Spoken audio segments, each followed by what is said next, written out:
reach the top somehow.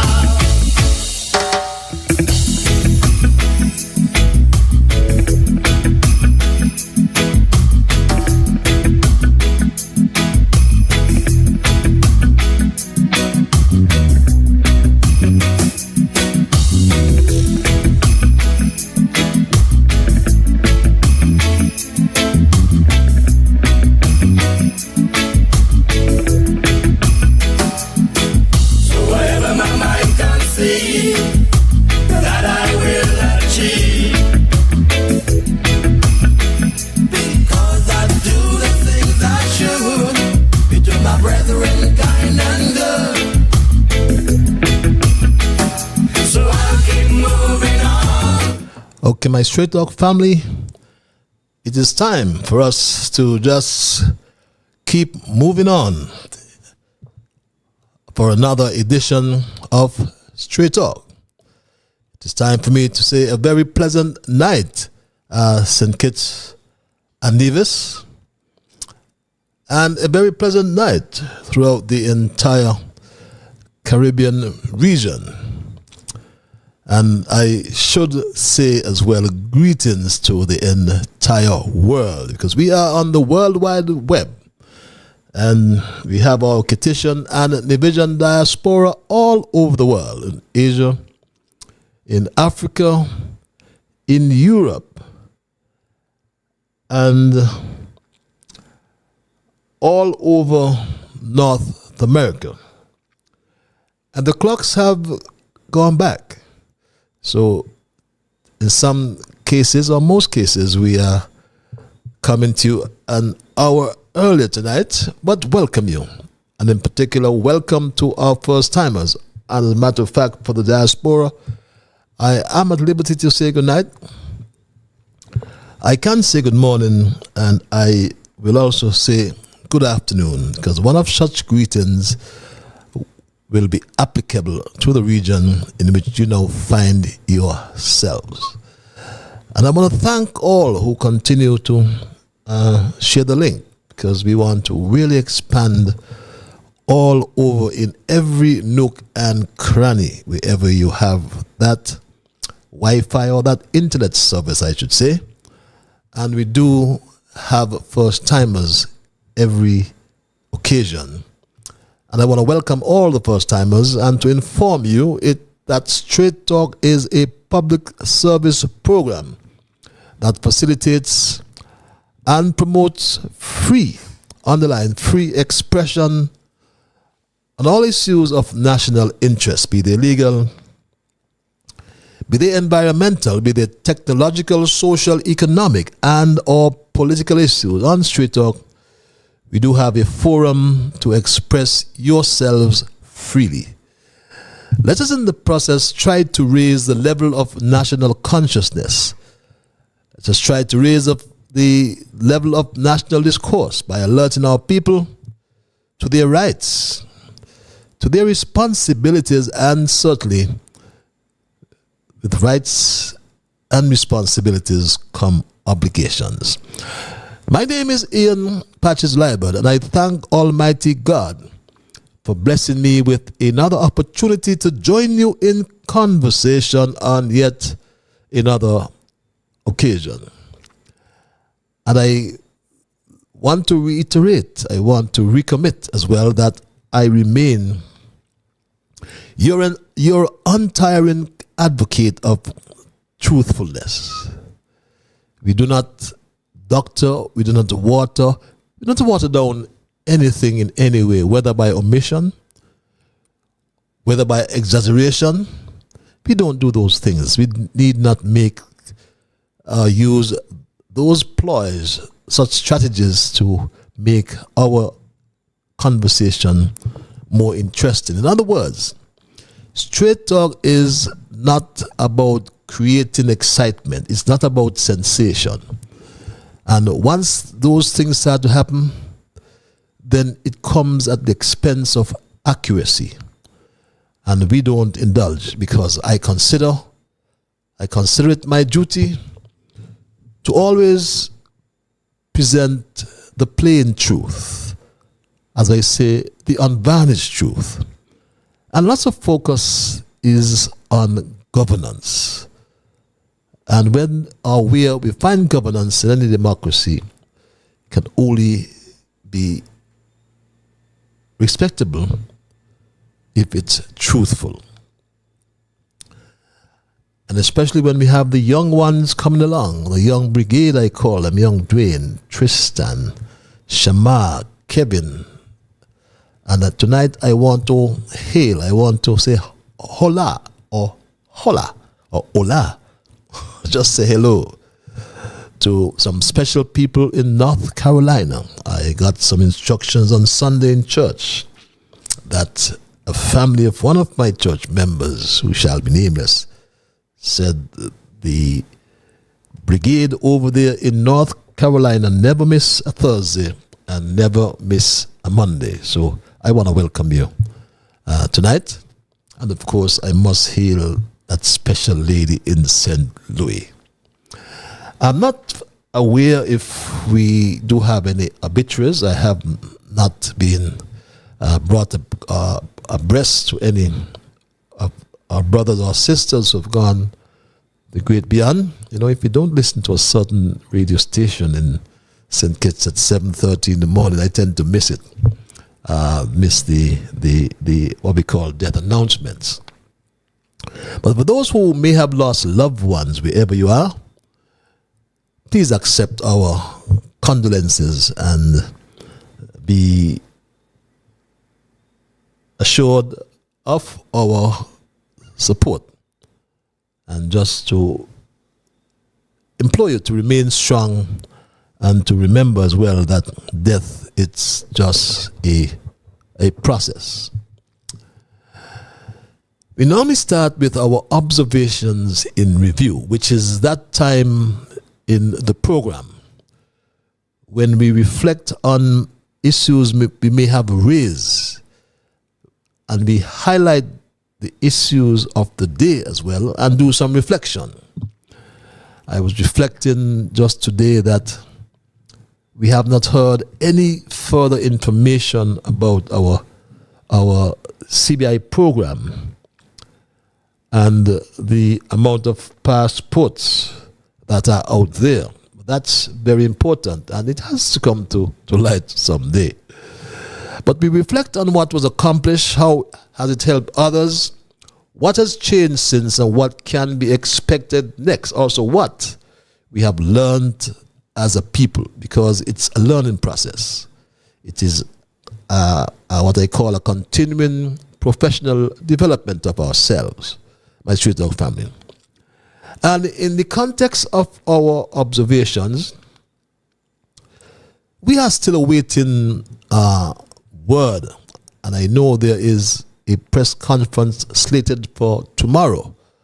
I trust some brave reporter would ask the pertinent questions and try to get you answers.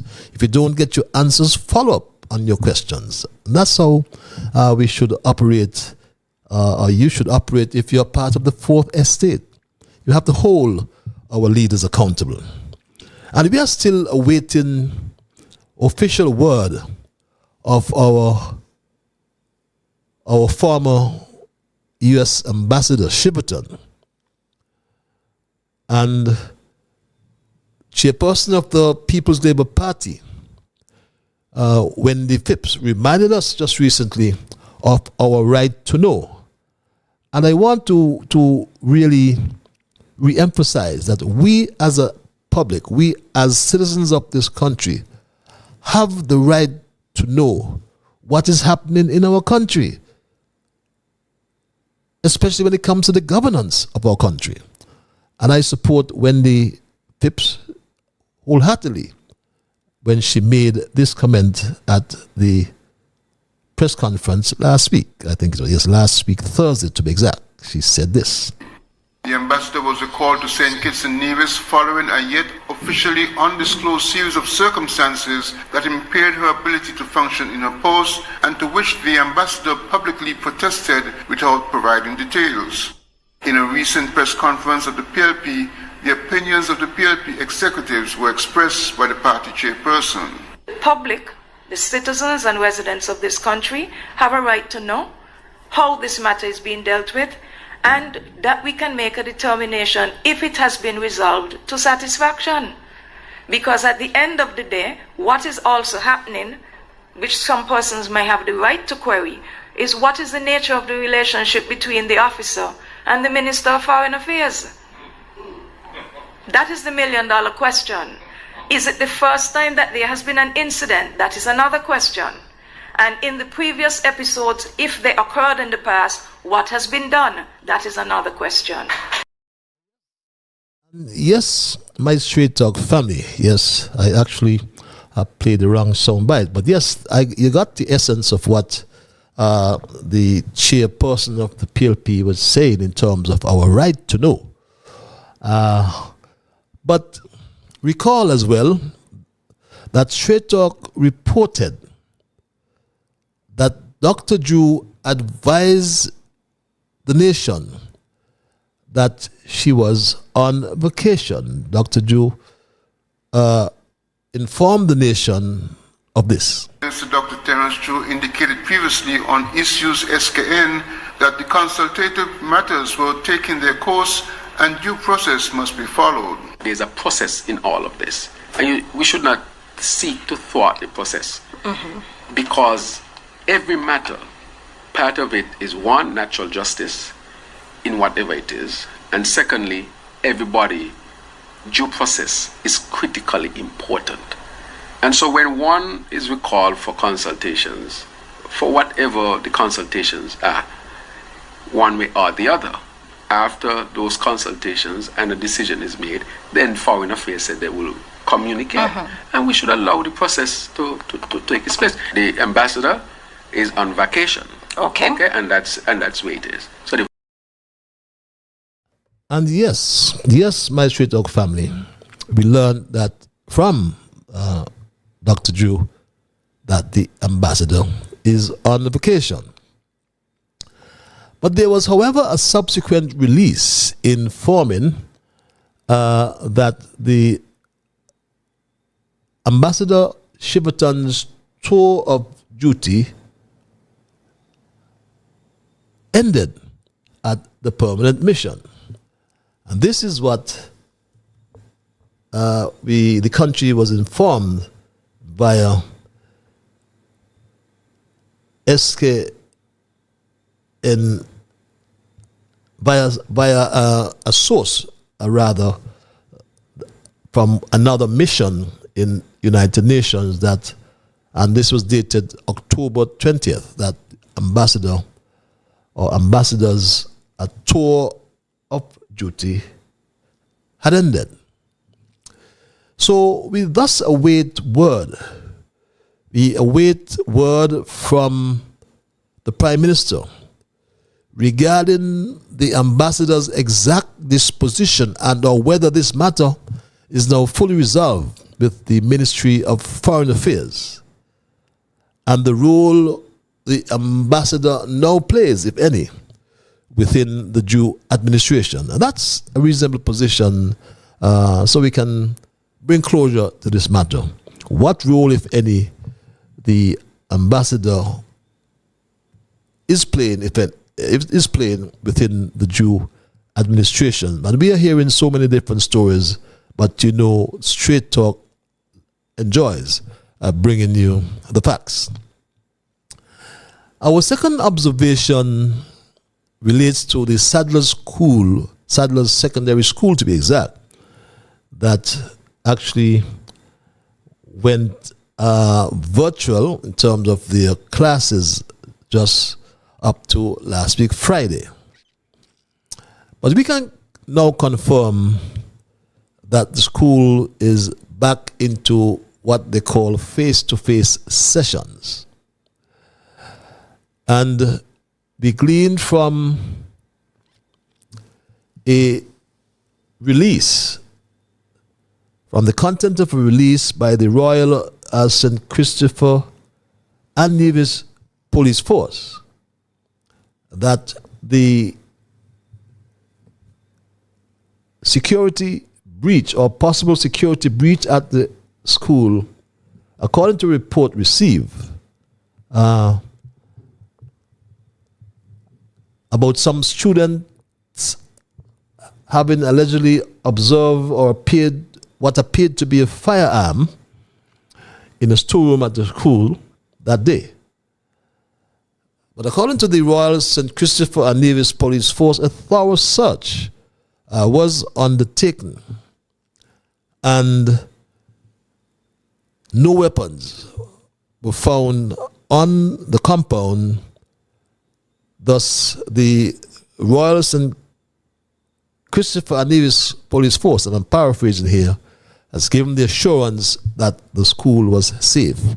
And this is what was posted on their Facebook page, the Facebook page of the Royal St. Christopher and Nevis Police Force, a statement in reference to the Sadler's Secondary School incident as it was referred to.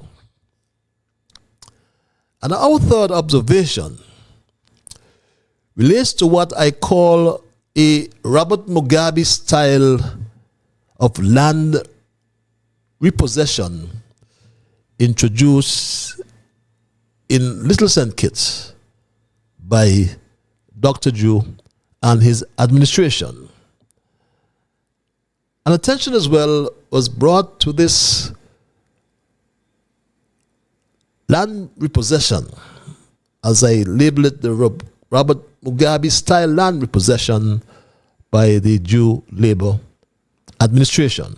Government is continuous. The administration may change. So you can't come in and I get a piece of land from a government and you telling me I can't get the land anymore. Which attorney general would advise the government that? You have an offer you have accepted. They said to you, go to the chief surveyor who is responsible in the operation of the land management system to check the development, identify what lots are available, and give to your surveyor a plan reflecting where he should go and survey. So when you hear this honest government said to people after 14 months of wasting people time, they came in and they stopped ordinary people with 4,000, 5,000 square feet, just abruptly stop it for no reason, because they want to take your land and give one of their supporters.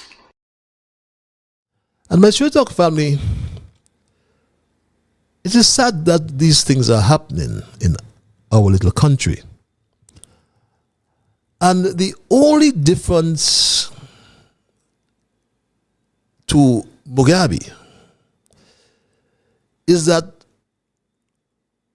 Robert Mugabe tried belatedly, in my view, to repossess land in Zimbabwe from the white colonizers of what I believe was southern Rhodesia, now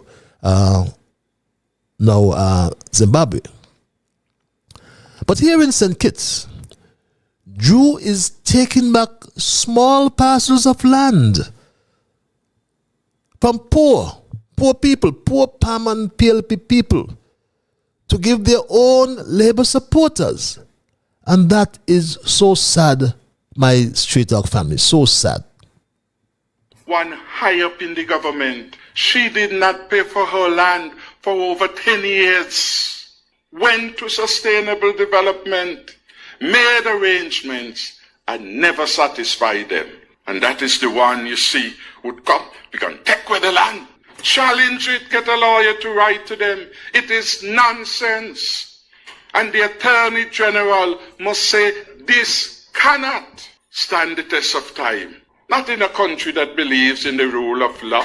You have a right to a piece of land in your country. It's a government who sent you the letter. It's a government who told you to go get it surveyed. It's a government that put the condition that you have to go to Dwight Francis, your surveyor, because how he will know where the land is. And you did everything then that was asked of you. Everything that was right. Some people even went to pay their money at the treasury. We're not taking the money. And the wonderful lady at the ministry is not a door, as some people may say, it's a window taking away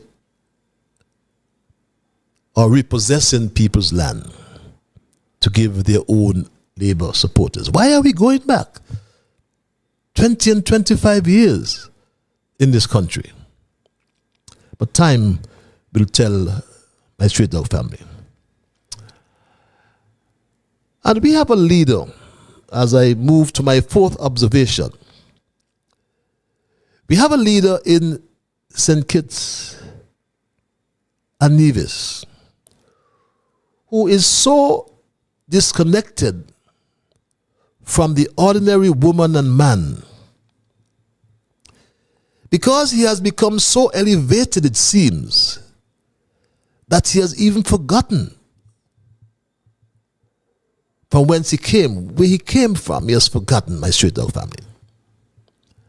The cost of living in St. Kitts Nevis is rising, escalating by the hour, it seems. As there is no self-sufficiency in what we eat. I recall this single mother complained about the tough life under Jew. Complained to Dr. Jew that it is getting tougher. This is what she said to him. It's getting tougher and tougher and tougher. Imagine a little tin of sardines for $5. It's ridiculous, Mr. Prime Minister, and we really need a help, but we do have a rough time. A rough time. A rough time. A rough time. This lady reveals that single mothers do have, my straight dog family. And it's getting tougher and tougher and tougher. And that's the cry of so many people in this country. But what's sad, my straight dog family, is that Dr. Jew has no response for the rising cost of living. Or rather, the only response he gives, or he gives, rather, the only response he gives, or he gave, I should say, was that he can control the cost of sardine. And importers have to make some profit. Who would believe that's coming from a prime minister who should be representing the people, all the people? But he said this. When the sardine goes up at the manufacturer's end, we have to import that. We don't make sardine here, we import the sardine. If you have increase in food internationally, it will be reflected here. We can't control so much how much a sardine is bought for in America. And we can cut out all the taxes that we want. It can still come in at a cost, and the trader has to make a profit. They have to ship it. The trader, he said, has to make a profit.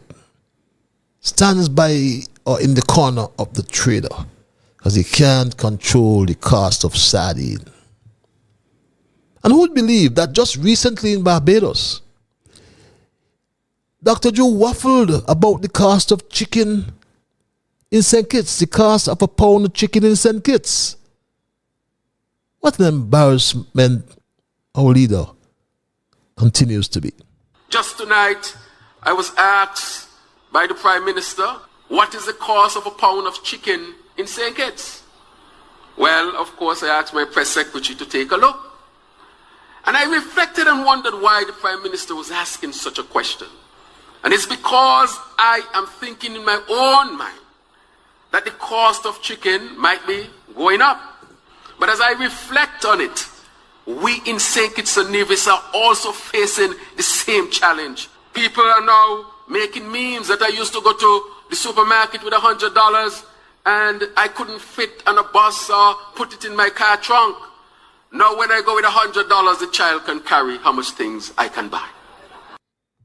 And that's under Dr. Joe. A child can carry things you buy with $100.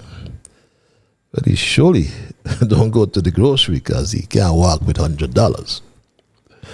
But my Straight Talk family, we need to pray.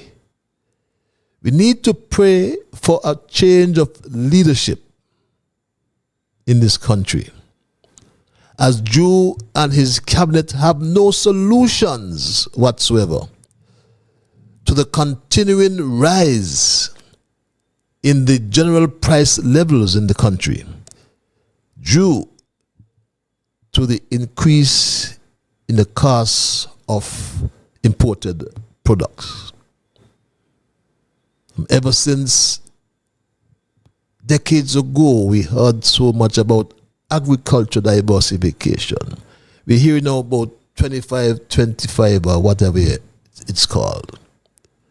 But the fact is, until we become self-sufficient in the food we eat, we will always be in this predicament, I submit. But those are my observations in review for tonight, my Straight Talk family. And I move right into my dissertation. For those first-timers, we always have a thesis, a dissertation, a short dissertation on every program. And my thesis for tonight I have titled Forensic Audit of the Prime Minister's Office is Needed. Forensic Audit of Prime Minister's Office Needed. Contracts, per diems, ghost ambassadors are some of the things we are going to look at. Because since assuming office over 1 year ago, the government has been talking about its thrust to further strengthen the good governance legislation within the Federation.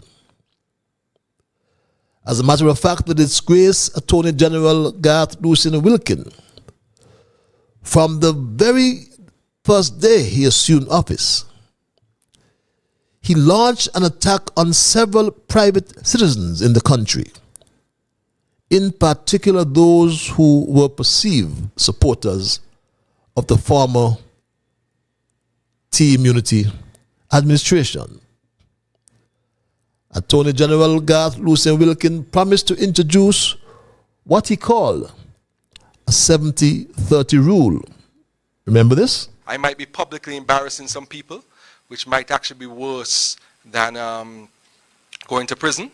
I'm contemplating whether I should do that, and I'm minded more so about 70-30 to embarrass some people who might not have been corrupt, but were, I don't want to use the word I used earlier, but not very friendly towards our treasury, and I'm not going to tolerate that, and I'm going to embarrass some people. His 70-30 rule he promised to introduce. But in what can now be only described as streaks of both arrogance and power, the AG Garth Lucien Wilkin also boasted that he was not afraid of anybody, and people will be shaking in their boots. My Straight Talk family, people will be shaking in their boots. I'm not afraid of anybody, and I was saying that straight up. I'm not scared of anybody. I was hired to do a job, and I'm going to do that job. So some people should be shaking in their boots right now. Some people should be shaking in their boots right now. But after his old exposure, however, he suddenly climbed down from his high horse and began to ensure that the government focused on making certain that the good governance agenda in the Federation was strengthened. At least that's how it seemed. He publicly expressed much satisfaction in ensuring that corruption was eradicated by the passage of and/or amendments to several pieces of legislation, my Straight Talk family. And he said this as well. The good governance legislation This is something that has been very important. This was a message that was given out on the campaign trail, and we are proud that we have made it a reality, and we have stamped our mark in ensuring that we eradicate corruption from our society by the passage of the Anti-Corruption Act, the amendments to the Integrity in Public Life Act, as well as the Freedom of Information Act. And yes, my straight dog family, publicly, he would boast about the strengthening of our good governance legislation. But when we examine what is really going on in the country, nevertheless, these members in the present cabinet are saying one thing, but doing the complete opposite. They make all sorts of pronouncements about the rule of law, when in fact they rule by law. And I want you to think seriously about it tonight, my straight dog family. The World Justice Project, which is a compilation of the rule of law status across 140 countries worldwide. The WJP defines the rule of law as a durable system of laws, institutions, norms, and community commitment that delivers 4 universal principles: accountability, just law, open government, and accessible and impartial justice in the context of the government as well as private actors who are held accountable under the law. The law is clear, publicized, and stable, and is applied evenly right across the board. It also ensures human rights as well as property, contract, and procedural rights. The processes by which the law is adopted, administered, adjudicated, and enforced should be accessible, fair, and efficient. Justice is delivered timely by competent, ethical, and independent representatives and neutrals who are accessible, have adequate resources, and reflect the makeup of the communities they serve. Quite the reverse, or quite the opposite. In contrast, I should say, the rule by law is a concept that seeks the governing authority as somehow being above the law. It has the power to create and execute law where they find it to be convenient, despite the effect it has on larger freedoms that people enjoy. I posit the view that the majority of people in St. Kitts, Nevis are law-abiding citizens. But there are many who break the law on a regular basis, and many of them hold high office in the land. And I dare say that most times they break the law with malicious intent. Dr. Drew, for example, has intentionally set up an arm of public works in the Prime Minister's office. He appointed a project manager named Ashmain Allers, and out of that office things have been done that are legally and morally wrong, which no one had the right to do.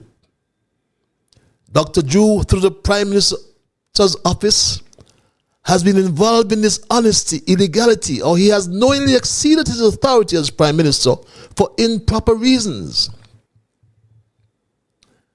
Yet, he has come and told us about some millions of dollars missing from the St. Kitts Nevis Development Bank. He told us that he commissioned a forensic audit at the bank, which reported that $20 million went missing over time. That's what he said, my Straight Talk family. On taking office, the government solicited a forensic accounting report of the Development Bank of St. Kitts and Nevis. This was done by MNP LLP, one of the largest full-service chartered professional accountancy and business advisory firms in Canada. They prepared the report dated January 18, 2023. MNP LLP conducted their investigations between September and December 2022 and submitted the detailed report, which is 193 pages long. In some cases, checks were issued approximately $20 million over time. Drew also spoke about the development bank debt and also took credit for averting a run on the bank, my Straight Talk family. The bank was on the verge of collapse. I couldn't say that to the country, for people to lose confidence and run on the bank and basically sink the bank. That would have been the worst scenario. I had to put the country's interest above immediate political interest or any other interest. The immediate interest was, let us save Development Bank. Save Development Bank. What nonsense, my Straight Talk family. But good thing, the country still has capable people around, like Timothy Harris, who explained the role of the Development Bank, my Straight Talk family. It's a government bank. Whichever government is there, it's your bank. I draw the analogy. Douglas borrowed $234 million from the IMF. He borrowed it, not me. He signed the agreement. I can't come and tell the country we're not paying this IMF debt. Let Douglas Congo pay it because he put the country in debt. No, I accept the reality that there is a debt and I paid it off. Dr. Drew doesn't understand what he's talking about. But the bank, when we left, had $10 million available to it. So when Dr. Drew goes and he tells these lies, stupidness, putting it bluntly, because in no other country would a prime minister be speaking so about a financial institution. It would never happen because bank thrives on secrecy. Dr. Drew also said that he was not on a witch hunt. So let's just examine this more closely, my Straight Talk family. Dr. Drew commissioned a forensic audit on the Development Bank over 1 year ago, 14 months to be exact. He received the forensic audit report in January, 10 months ago. So why Dr. Drew has not released the report? The country wants to see the report, and Straight Talk also wants to see the report. That is our right, and it is his responsibility, Dr. Drew, to make the report public. We must be able to determine for ourselves if it was an insidious attempt at the personal destruction of his political opponents, or if it was a distraction from a recent transaction that was carried out at the same bank. My people, we now live in a country where the rule of law is declining daily. Could you imagine that we live in a country with a prime minister who, in his own desperation to find a solution to our water woes, and we all know that water is life, But we are living in an era of climate change that has caused drought. And climate change has also brought with it rising sea levels that have caused coastal island states to lose territorial land space. Sea levels are rising rapidly. The rate at which they are rising has more than doubled throughout most of the 20th century, according to the National Oceanic and Atmospheric Administration, NOAA. NOAA predicts that sea levels will likely rise by at least 1 foot above the levels seen in 2000 by the start of the next century. Many of us won't be around. But the United Nations Intergovernmental Panel on Climate Change estimates a rise by 16 to 25 inches by 2100. Should sea levels rise to this extent, it could wreak havoc around the globe.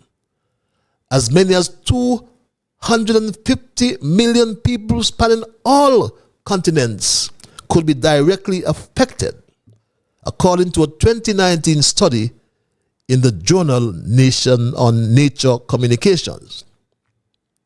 Most of the Netherlands, for example, is already below sea level, but it is not disappearing because the Dutch are building and maintaining their coastal defenses. Right here in St. Kitts and Nevis, the Old Road Bay, if we reflect, seemed as though it was sinking. But in fact, the sea level was rising. And thank God, we built resilience in that area. We must therefore continue to build our coastal defenses across the Irish Town Bay Road, Fort Thomas, and in other areas on the island of St. Kitts. According to the Union of Concerned Scientists, the Maldives, which is the flattest country on earth, with an average elevation of just 3 feet. And should the Maldives experience sea level rise of just 1.5 feet, it would lose around 77% of its land area by the turn of the next century. Another country with an extremely low average elevation, around 6 feet above sea level, is Kiribati. That small island in the heart of the Pacific, with a population of close 120,000 people, could lose 2/3 of its land if sea levels rise by 3 feet. In fact, nearly everyone who lives on a Pacific island is likely to be severely affected by rising sea levels. Climate change, my people, also poses major risks to all the islands here in the Caribbean. There are many environmental changes already affecting the Caribbean, as we mentioned, rising in sea levels, strong hurricanes, longer dry seasons, and shorter wet seasons. Remember Dominica years ago had suffered catastrophic devastation from Maria? Homeowners throughout the length and breadth of St. Kitts Nevis suffered damaged roofs during the passages of hurricanes Irma and Maria as well. My Straight Talk family, we as a Caribbean region are susceptible to extreme weather events. Climate change has caused unprecedented storms in some areas, as we said, Dominica, and drought in others. And right here in St. Kitts and Nevis, reduced rainfall reached a 50% deficit here in St. Kitts. Residents in Keon, St. Peters, and other areas around the country were without water for days. And what happened? A friend of the Prime Minister came up with a brilliant idea, according to him, to get water tanks for storage. And the Prime Minister ruled by law and facilitated the idea. And you don't hear lies on Straight Talk. This is what Dr. Drew said to the country about his friend. Water tank. That idea was brought to Mr. Ashley Allen. They look at people on the water. Why you don't think about giving them water tanks? Water which is a need. Why you can't give even those who are most affected a receptacle for water? And that what transpired after his friend gave him the idea. A few weeks after, the Prime Minister came back to the country to tell us that he gave his friend Ashley Allers a contract to procure 1,000 tanks by Straight Talk family. We have sent the fire truck, we have sent the water truck. We continue to send the fire truck, we continue to send the water truck. We have signed a contract to purchase water storage tanks. So at least when the water truck goes, they have a larger receptacle to store the water. I would also like to thank Mr. Ashley Allers, because he's the one who brought the idea of how we can help with the storage receptacles that we're going to launch. Yes, my Straight Talk family. At a cost to the country of $5.8 million. Hear me? $5.8 million for 1,000 storage tanks that some people call big buckets. 5.8, beg your pardon, big buckets, as my friend would say, calculates at 5,800 per tank or big bucket. And Ashley Allers tried to justify this transaction by talking this nonsense. You're getting a tank, you're getting a pump, you're getting housing for the pump, you're casting the platform with concrete to rest it the tank on. The fittings, you come with a smart head. You're talking about almost one of the plumbers who's installing, I could call his name Casimo. He said, well, I did one of these for somebody, it's about $12,000 value. Imagine that. Straight Talk went back to Stapleton after several weeks, my Straight Talk family. Straight Talk went back to Stapleton. And nothing has changed. Absolutely nothing. No pump, no fittings or housing for the pump. There's no concrete platform on which to rest the big bucket. The big storage buckets are still on the ground or placed against the houses. There's the evidence for you, my Straight Talk family. But in a seemingly smooth transaction, the money was taken from the treasury, transferred into the same development bank where Drew said that $20 million went missing. It was then disbursed in the form of a loan of $5.8 million to Ashley Allers. The Prime Minister ruled by law as he totally ignored the procurement process, which is clearly outlined in the legislation, my Straight Talk family. And the legislation speaks to the methods of procurement.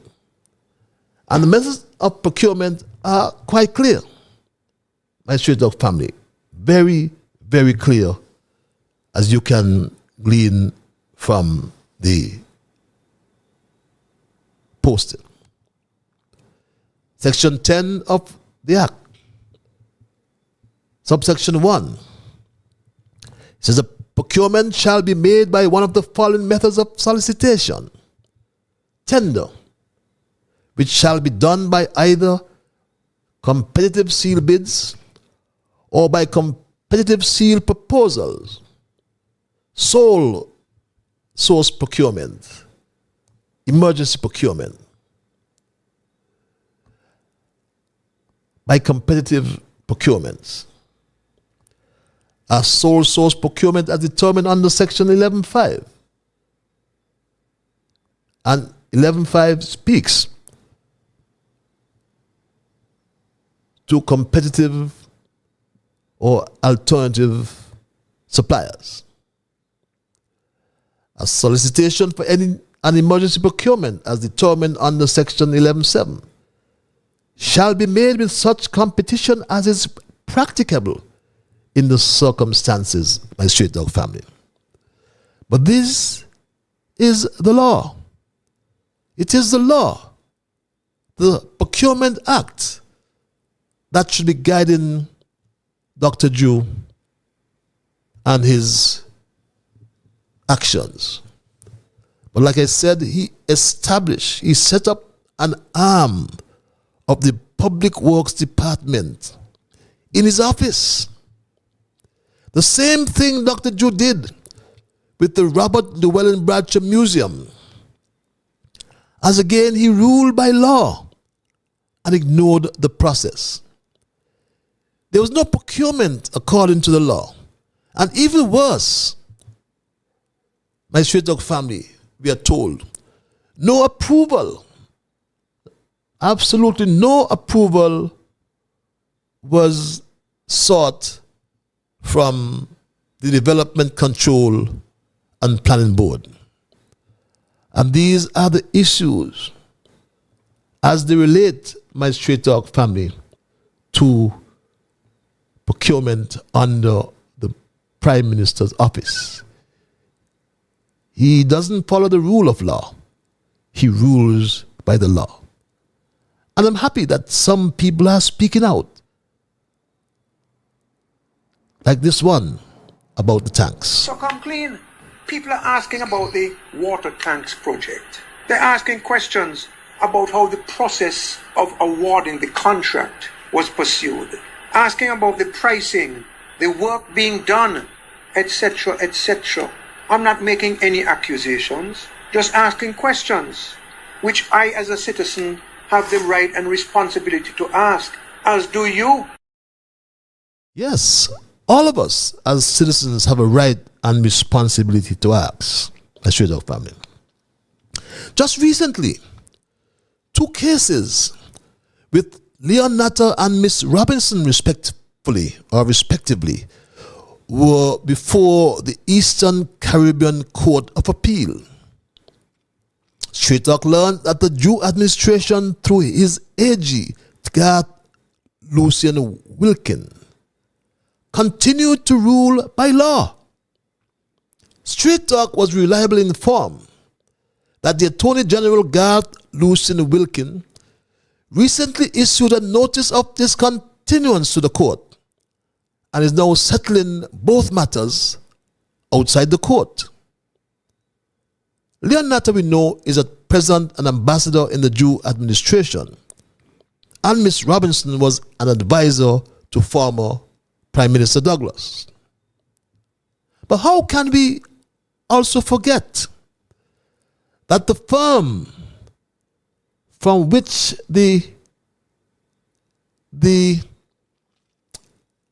from whence AG Garth Lucian Wilkin came also advised a private company to terminate, my straight dog family, yes, terminate some workers for failing to conform to its COVID-19 policy. How can we forget that? We all have rights. You have the right to decide what goes into your body, so TDC cannot force you to vaccinate. That's your right. TDC has the right to hire who it wants. That's TDC's right. the shareholders of TDC, the 2,674 people, have the right to have their hard-earned money protected. That's their right.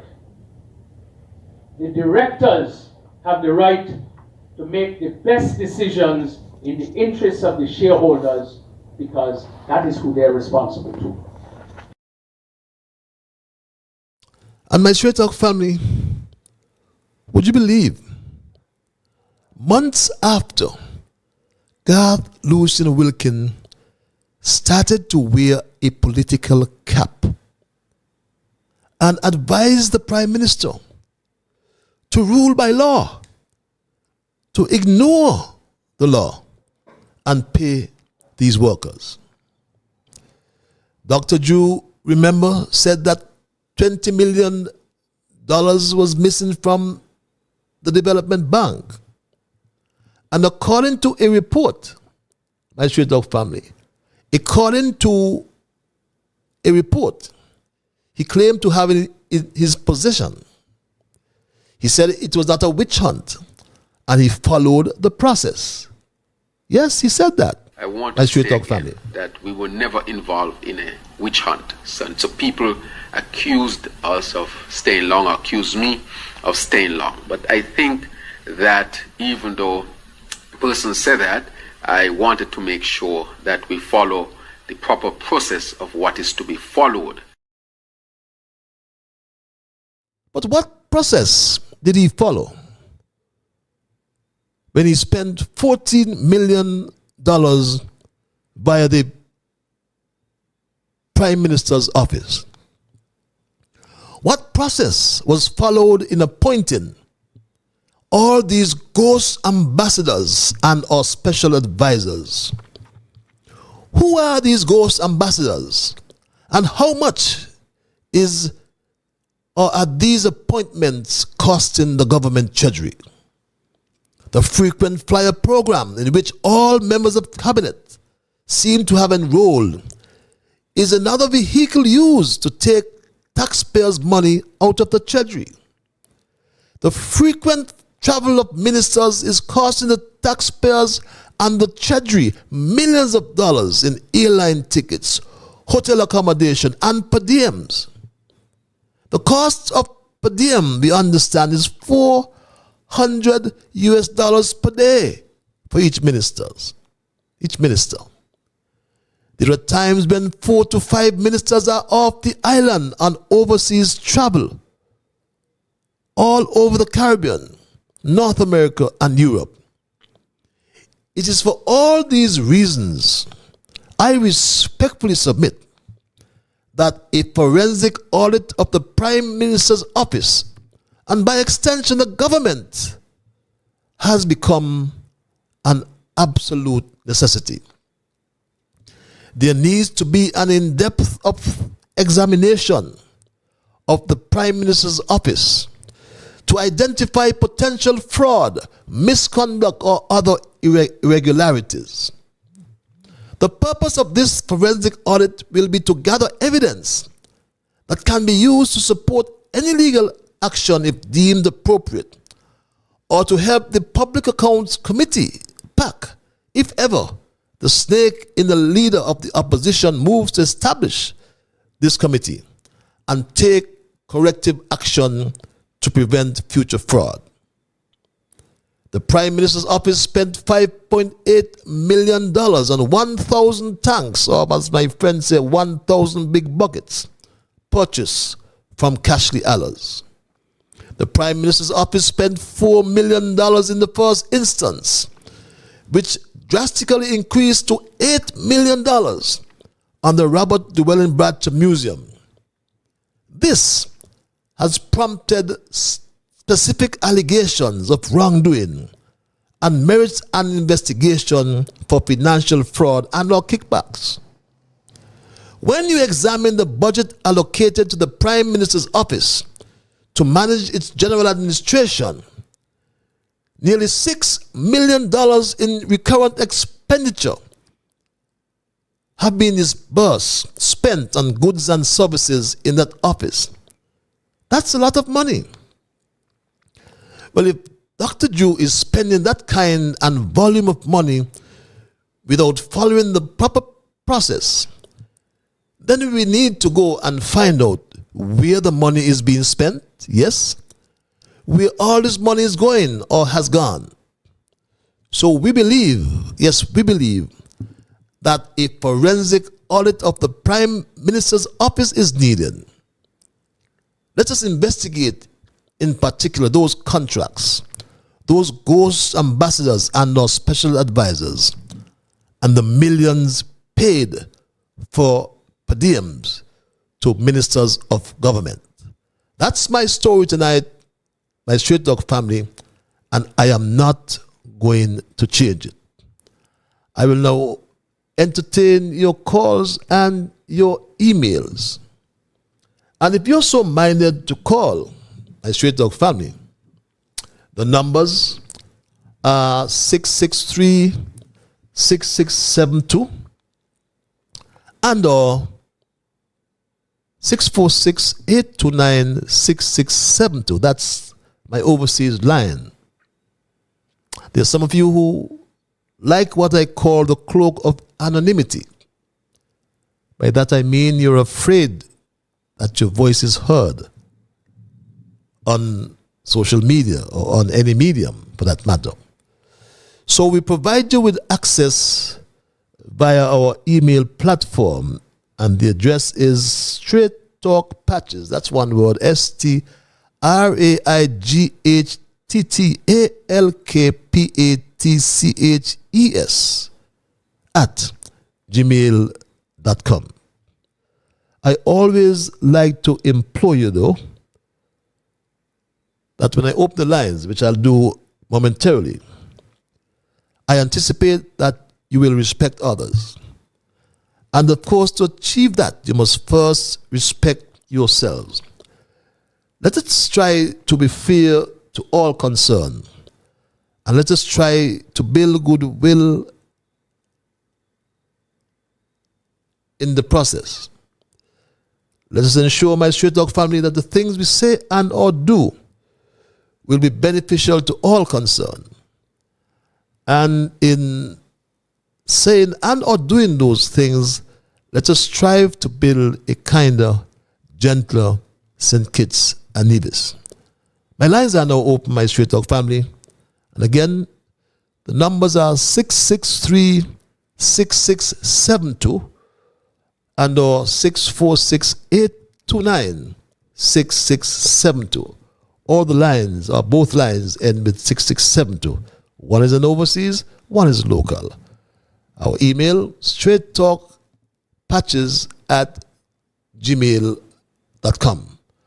My emails have already built up, so I will dispose of them as I intersperse with the calls. And this email reads, my Straight Talk family, Miss Byron asks Dwyer a straightforward question on radio. And Dwyer ducked the question, reads this email. The simple question was, Mr. Astafan, what are your views on the matter with the ambassador at the UN? Because the Prime Minister is not telling us anything about it. And the country needs to know the true position. With all the mouth he has, and as bold as he thinks he is, Dwyer did not answer the question Miss Byron posed to him. Reads this email.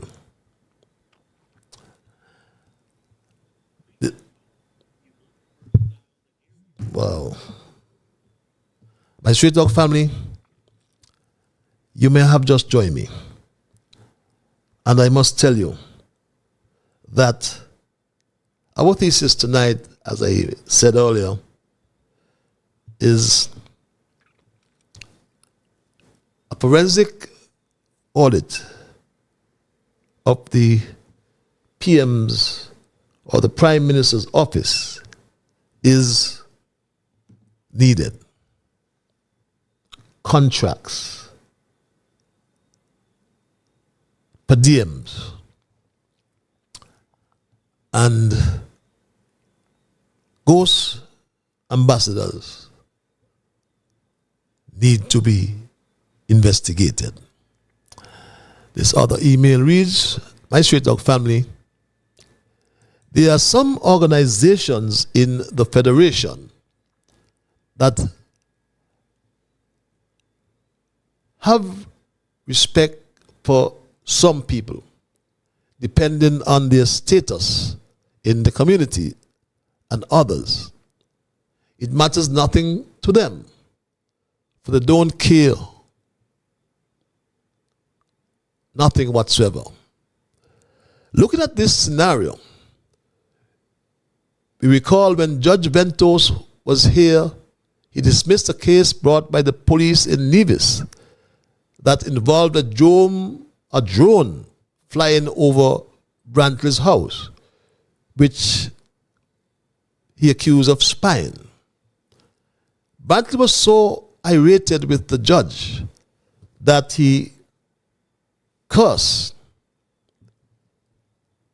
abused, and vehemently criticized the decision of the judge on his radio program, because the judge dismissed his case brought by the police, Inspector Carty, who brought the charges against the defendant, and was severely criticized by the judge as well for charging the accused when the evidence did not support the charges.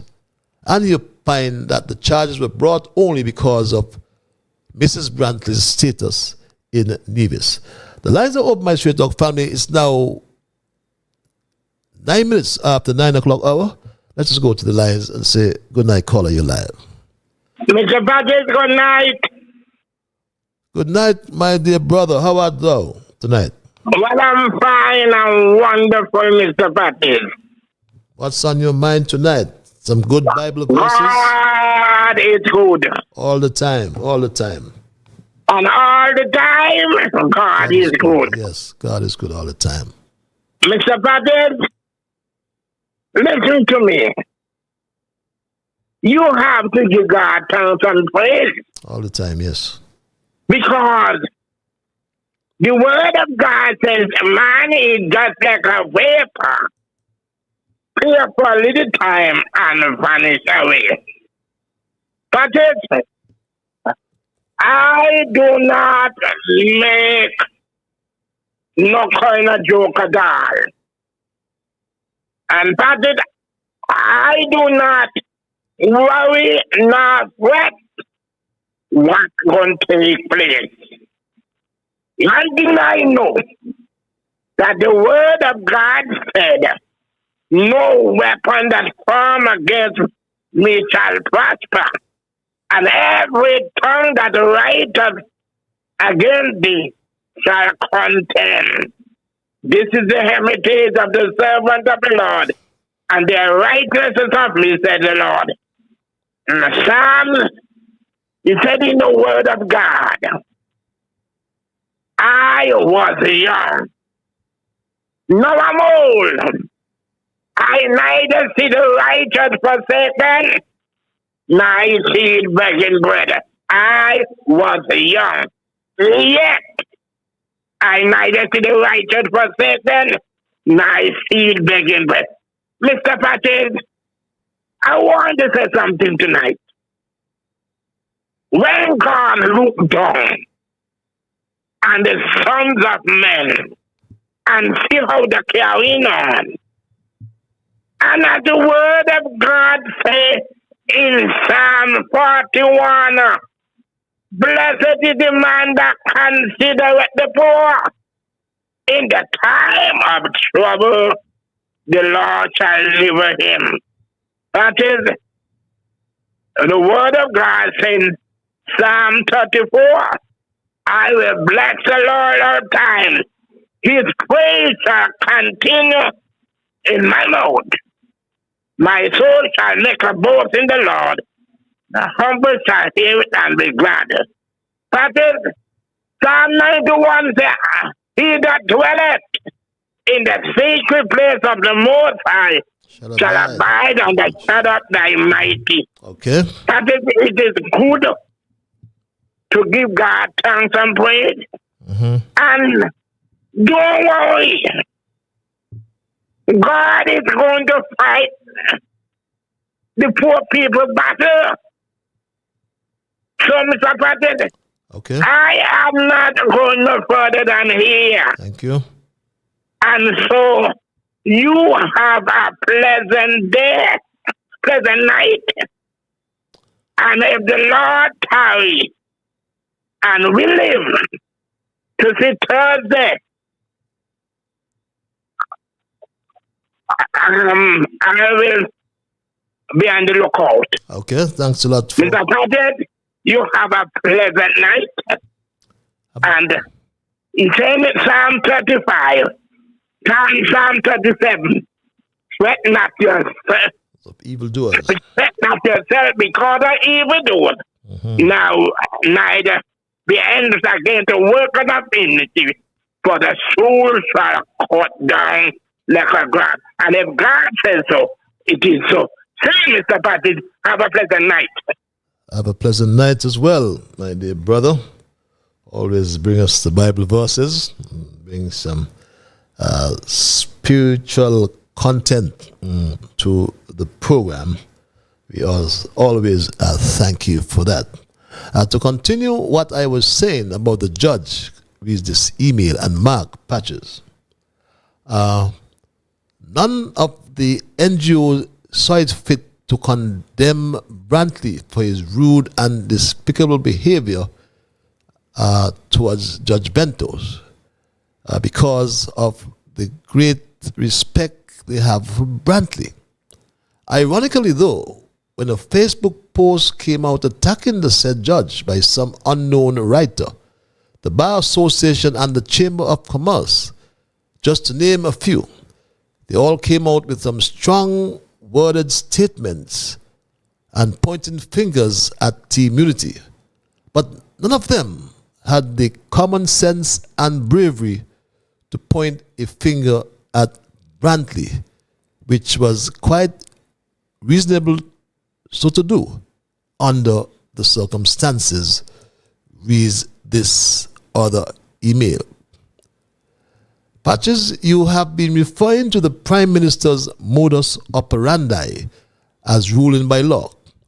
In fact, it is not ruling by law. It is more like he is ruling by decree in spite of the law and actually blatantly ignoring the law. Reads that email. Let's go back to the lines. Our caller, I want to thank you for holding your live. Okay, thank you. Good evening, Dr. Ian Patches. How are you? Your humble servant is peaceful, my brother. And yourself? I'm glad you're peaceful.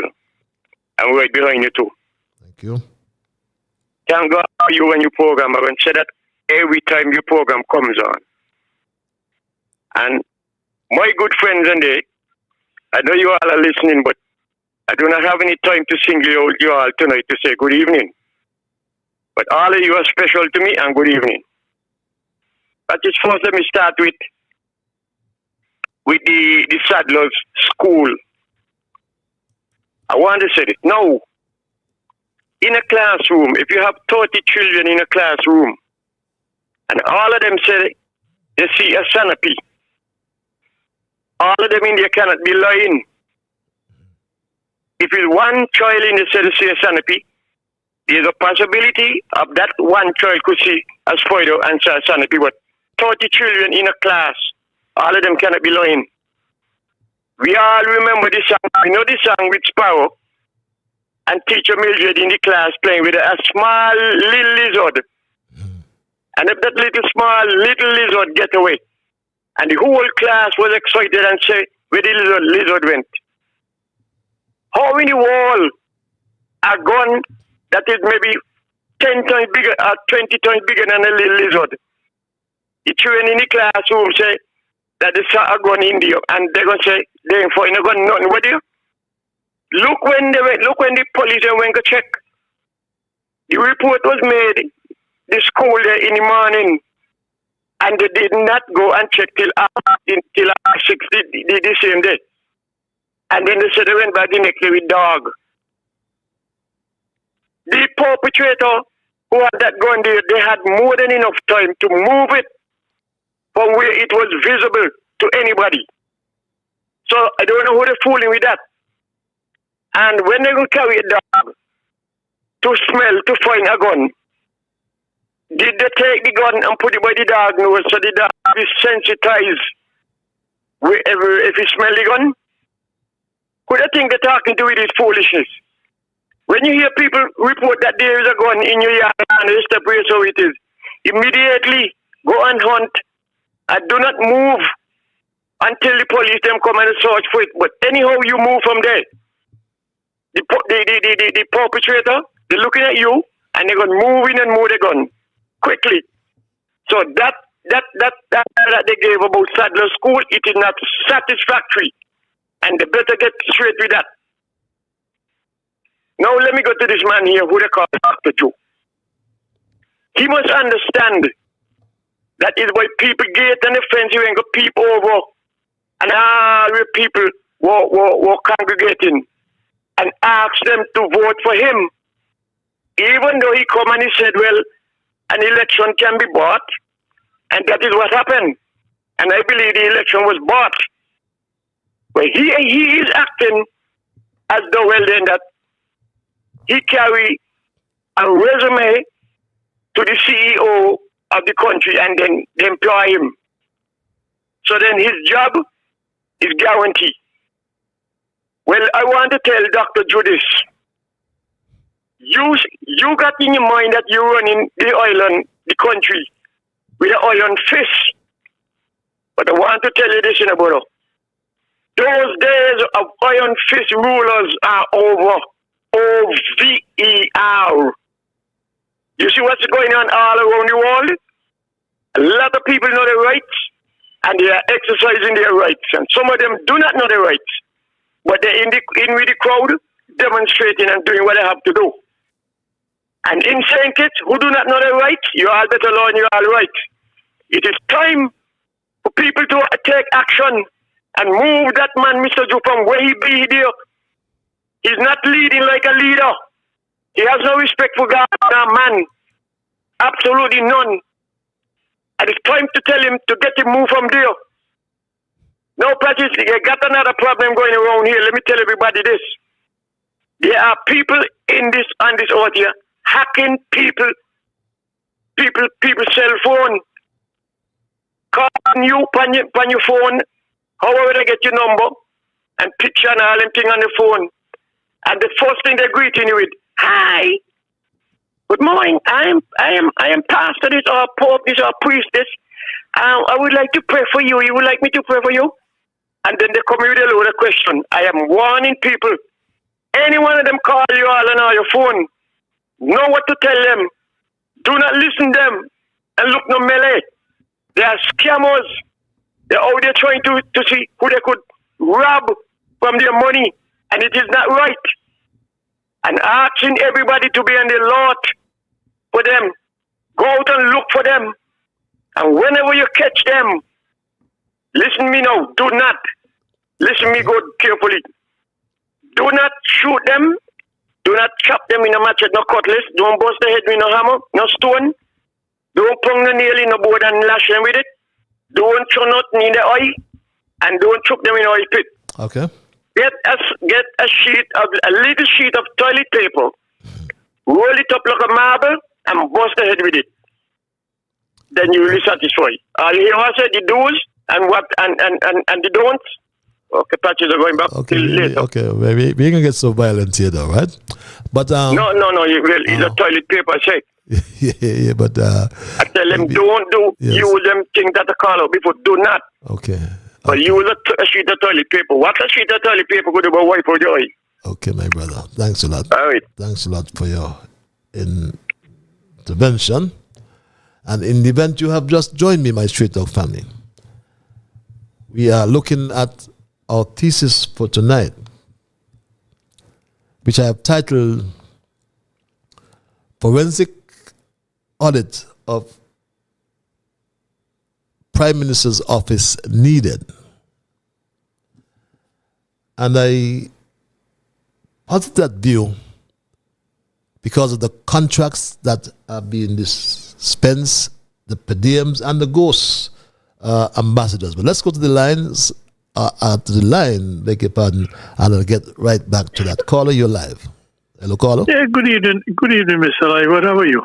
I am peaceful, my brother. Yourself? Just like you. Very peaceful. Question though. I want to speak about the Watcher Museum. Any idea when they plan to open that museum? Well, originally the Prime Minister said it's going to be ready for September 16th. So maybe 2024, right? Yes, I was going to say. Yeah, just confused. Probably that. That's of interest. Yes. Just another thought though. These days we hear a lot of words from the ministers of government about sustainable island state and that sort of thing. But we know it's a lot of sustainable travel, sustainable education, sustainable health. What it means, sustainable water. Everything is sustainable as far as they're concerned. I have a question for you though, because you are former Minister of Infrastructure. We need in St. Kitts a sustainable, what you call, they use the SIS, the Sustainable Island State. What we need in St. Kitts is sustainable island roads. I remember when you were Minister of Agriculture, the roads in St. Kitts were very near perfect. And all of a sudden, the roads in St. Kitts are bumpy and holy.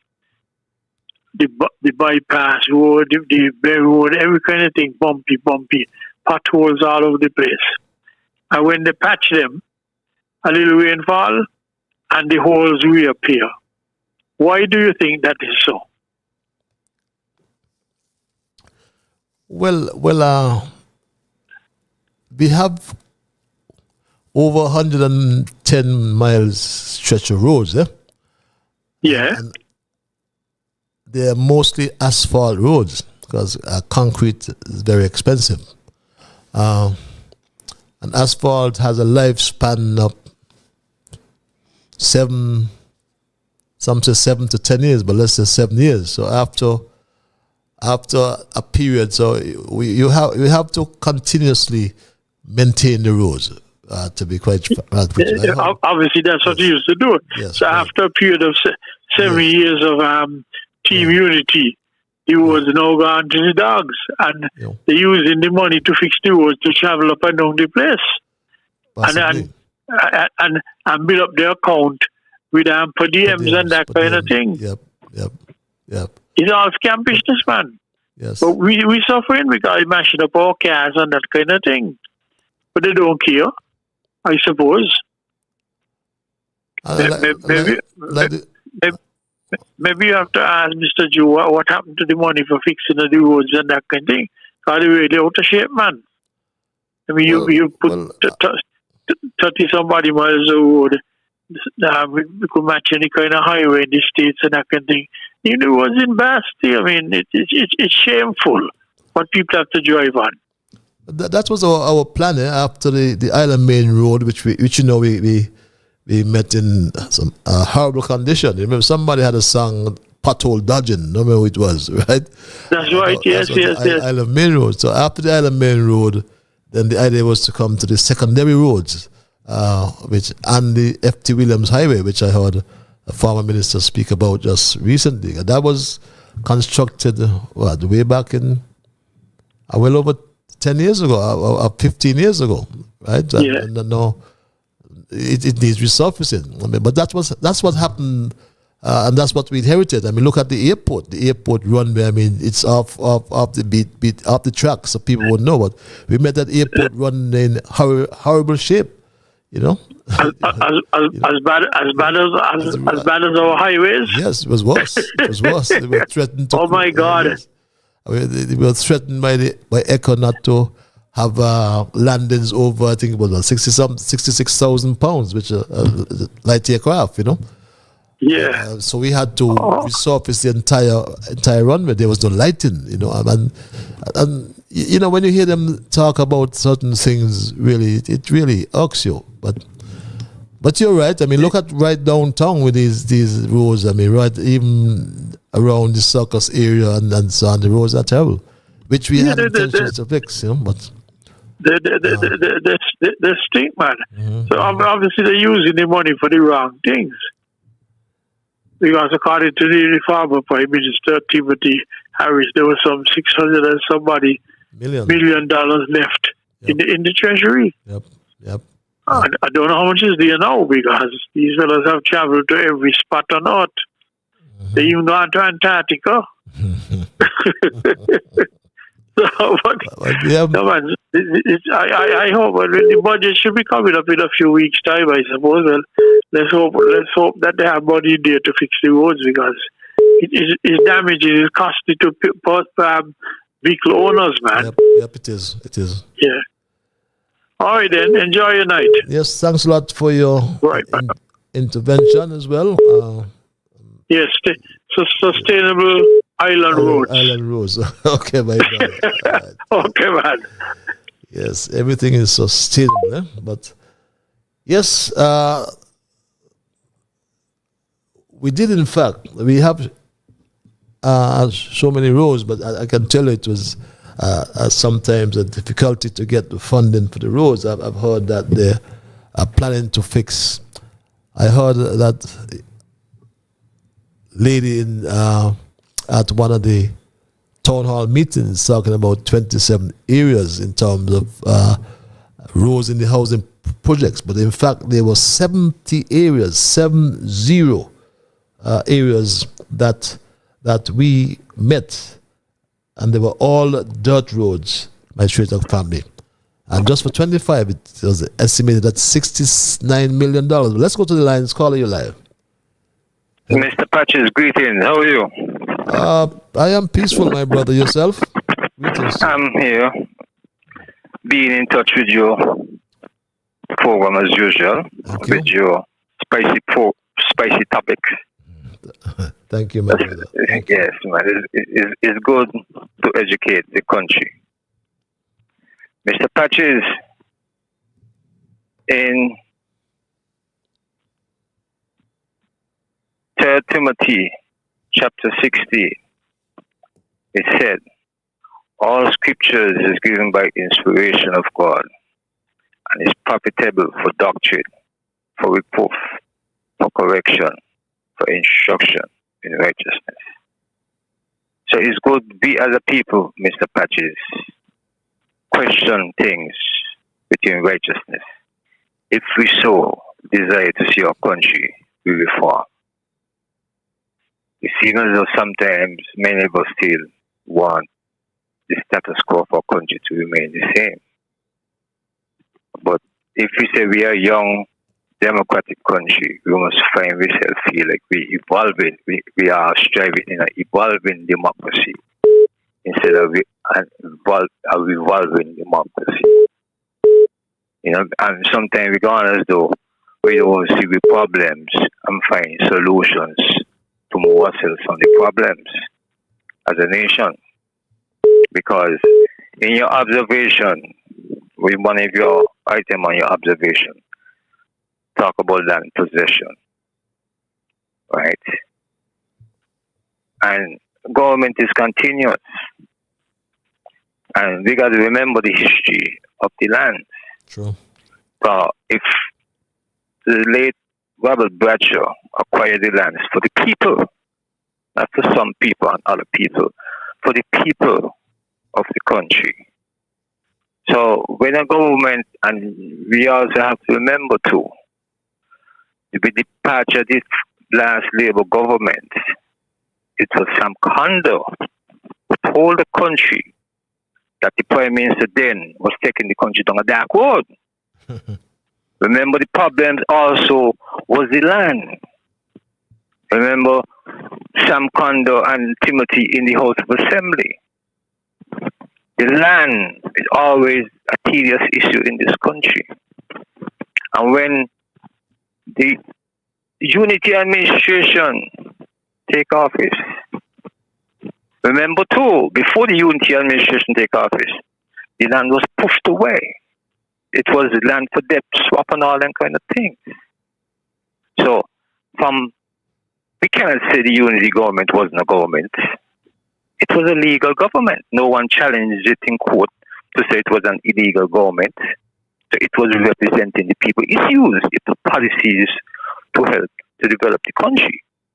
So, if you find persons got certificate to acquire land or whatever under a unity administration, the unity administration had to do certain things to acquire back lands if the lands were pushed away. Mm-hmm. So if a government going after a unity government, they too have to find a way to get more lands to give more people, because it's the same people. So taking away land from one to give another, we are not evolving, as revolving. You know, so it's about maturity, you know, and if you really striving, because as the Bible says, if you cannot love the one who you can see, how can you love the one who you cannot see? You know, so we are, and we say if we are Christian nation, we must always live with that example to strive with our fellow men, to let them strive. Mr. Patrick, we got to continue to do what is good in the sight of God, because we cannot say God haven't got a watch over this country. And if God watch over this country is about righteousness, we got to do what we have to do within righteousness when we say we are doing what we have to do. Because all of us who in some kind of position in the system go to church all the time. So what are we going to church for? Mr. Patrick, you continue to be strong and continue to do the will of the people. Stay healthy. God bless. God bless you as well, my dear brother. And I wish you stay the same. And like you said, you know, I this what I call land repossession. I mean, to tell us that there were 3 and 4 owners on the same plot of land is really disingenuous, and it really tells me that the director of lands, whom I know very well, Dwight Francis, is incompetent, because when the land distribution starts, the director of lands and surveyors, Dwight Francis, has the greatest input into the allocation of lands. So I won't buy that. Caller, you live. Fraternal greetings. Greetings, my brother. Greetings. How art thou, Ras Aya? I'm thankful for the love of the divine creator. His Imperial Majesty Haile Selassie the First, and Her Royal Highness Your Men of Asmore. You know, your blessed night and joy within your program. I just hear your last caller talk some things, and I need to really bring this to a core of your program farm. Now, if he just stated that Bracha acquired the land and government is continuing, from his statement, not what I said, I just observing his statement. So let me get this there pointful. Are we still saying that we poor people supposed to be under the grounds of buying land when we supposed to have these things a turn to us as a people who have served over 400 years of suffering and coming to the neo-colonialism still suffering, and you tell me about government continuing to this day? Our system on you need to change, but the Patrick. Neither Timothy, nor Denzel Douglas, nor Dr. Jew do nothing to elevate the people them when it comes to land possession. None of them cheat it. Not even Simmons do it. And we could count that there within the facts what we have in front of us in here. These projects I know I get the people, them are bullcrap around here. It's bullcrap I get people around here, and then I go out as ministers and acquire land for our own personal possession. I ain't see us on here. What kind of development are you trying to strive to poor people? So me asking you as a farmer minister, are you think you right to how you see situation over people still under the same economical ladder of 400 years till now? And that you tell us to this development progress, and then you say that young people who listen to your program, is that the kind of information I want to share to the young people them, for them to carry on the same cup and garbage that the old colonial masters have left down here to us? You all ain't see us rise in the nation. That's why you must be in this kind of position. So you could ask a question if you desire. Because me have answers, I would like to hear you saying. Well, I think the point that was made by the caller was that government is continuous, right? In the context that a government distributed land or allocated lands to some people, and this other administration that comes in tries to repossess the land, and that is in that context it was being discussed. But he's not developing the people, he's breaking on people. So both government has failed people for years and years. Simmons failed people for 13 years being prime minister of things and Nevis. Then Denzel come in and do the same garbage crap. And then Timothy come in here 7 years and I still telling me about the I come talking about government continue. That even a poor man with the status quo. We say we're going into the rising of development. We're still begging one here. I'm not getting from you. We're begging one here, my virgin. I'm sorry to interrupt you. I'm not getting from you what you would like to see. But you raise a level of something considering to Marcus to Robert Garvey, you know. Considering, and when you consider that Mugabe take back land from white people and give to his people, that's a bold step. I just said it was. That's a bold step. Right. If I was able to see a leader do that way, when you say Diems take 1,200,000 land and put to land for that, and then you come in there and tell me you can't do nothing about it. You could do something about it.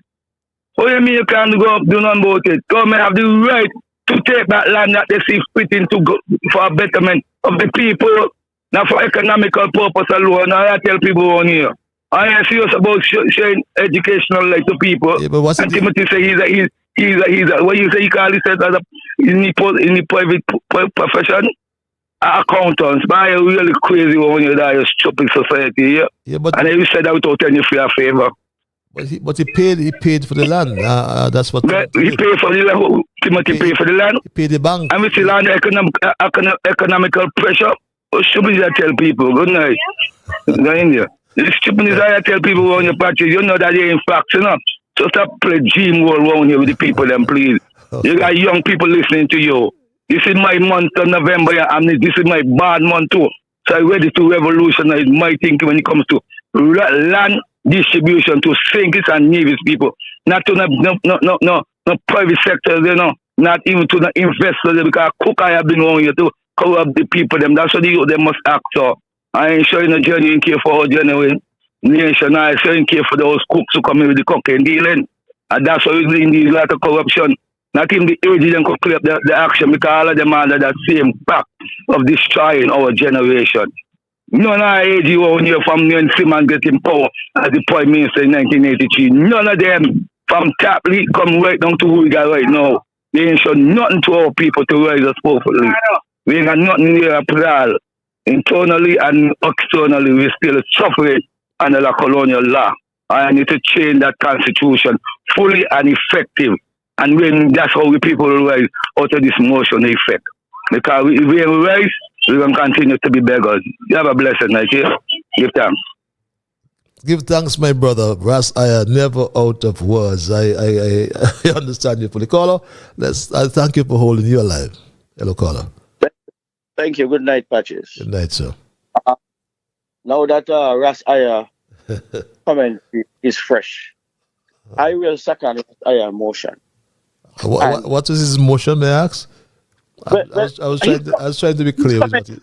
I agree. I agree with his comment. And I'm going to try to define, and I stand for correction, Rasaya, because this is about you, but I have my own issue. I think the lands really in St. Kitts should just be for St. Kitts and Nevis people, not no foreigners, okay? Because some of them will do citizen by investment. They're not a born Kittitian.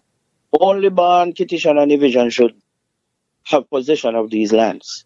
And I believe the land, regardless to what, is too expensive for the cost of living in St. Kitts and the kind of wages.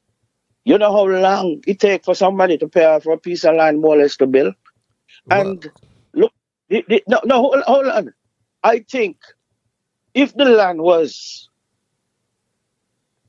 put in a motion by Bracha to Kittitians and Nevisian, okay, then the land should be next to free because the hard labor that our forefathers did, we should have been reaping the reward. But anyway, I know there will be work involved, situation involved to make a piece of land deemed proper, and there wouldn't be no confusion with boundaries. So something, yes, could be put in. The same thing for water. I believe water should be the same thing. Next to nothing, and water is life. We got to have sustainable needs to keep humans going until their time expire. But let me strike off of that. In respect to the passport business, government is continuous, as we all heard. And government, from one government to the next, you could inherit bullcrap what previous government was doing. For instance, the claim about the passport. Dr. Drew signed 36,000 passport. Mind you again, government is continuous. Before Dr. Drew administration, how much passport application was paid for passport? Well, and did not by Timothy. I'm not asking you a question, but I'm just saying it. No, but I want to make a, sorry to interrupt you. I want to make a correction there. It is nothing. There's no information that you can provide that Dr. Joe signed 37,000 passports. No. I think the article you're perhaps referring to made mention of some 36,000, approximately 37,000 passports that were issued under the program. They didn't give whether it's for the lifespan of the program or a particular period in the program, but overall some 37,000 passports were issued under the CBI. But not necessarily that Dr. Joe signed 37,000 passports. Okay.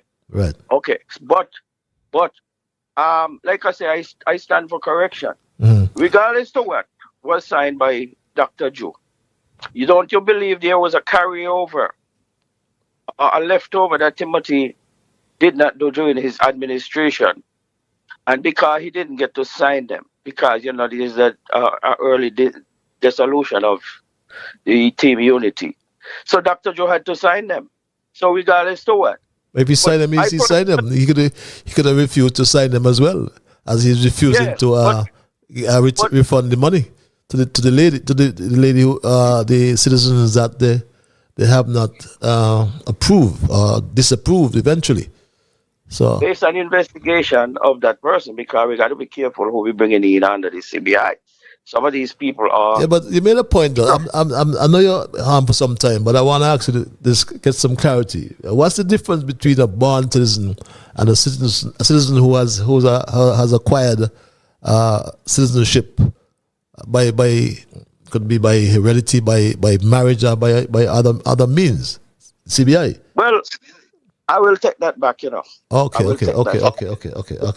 Thank you, because we got lost, right? But first priority, is to what? Okay. Okay? All right. If a division need a piece of land, as long as land is available, it might not be where they actually need it, but they should be accommodated with an offer. Okay. And let them get it if they don't want it to be there. But to tell you the truth, there are hundreds, thousands of applications in from Timbuktu, and these people ain't get no answer. The application probably done scrap shred. Okay. And I don't want to use an example of somebody, but to tell you the truth, I believe priority. A petition need a piece of land, whether it's up in Mount Misery, whether it's down to the sea, whatever is available, let them reject it as long as it is feasible. Okay. Okay? Thank you, sir. All right. Thanks. Thank you for your intervention. Yes. We're taking a few more calls before we wind down tonight's programming. Also, emails. Good evening, Mr. Libert. Reads this email. Hope you are well and peaceful. Thanks very much for your thoughtful and detailed information on Straight Talk. Without Straight Talk, we would be left in the dark. I was embarrassed to listen to the Prime Minister Drew addressing the BLP conference in Barbados. Bajans are laughing at us. We seem to be living in a banana republic. Please stay steadfast and peaceful, reads this email. Good night, Patches. The Honorable Mark Brantley in Nevis love talk about his strength in the court.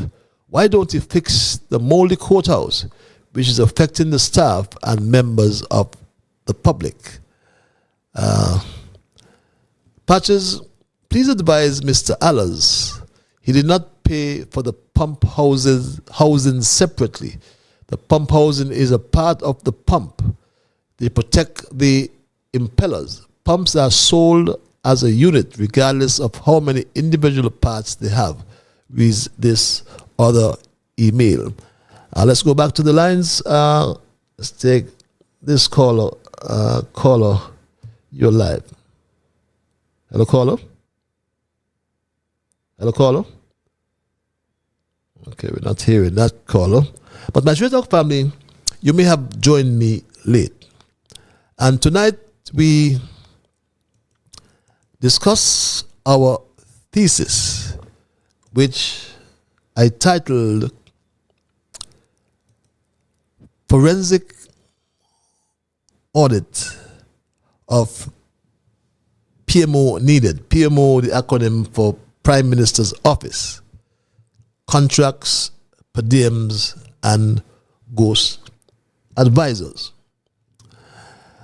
And my Straight Talk family, in the process, for those who would have joined me late, we reflected on the performance of the incumbent administration